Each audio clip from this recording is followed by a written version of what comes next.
баласының қолынан ұстап балам деп айтқан екен. Балам, әрбір жас қартаяды дейді. Әрбір өмірге келуші өмірден қайтадан кетеді дейді.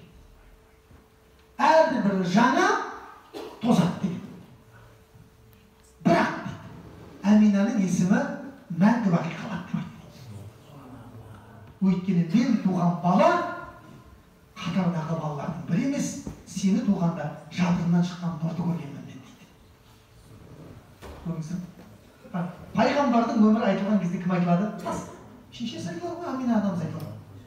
Айтылмай ма? Айтылады ғой, кім өмірге келді? Амина. Қазір балаларымыздың, қыздарымыздың атын Амина деп қойып жатырмыз. Кімнің берекетіне? Пайғамбардың берекетіне.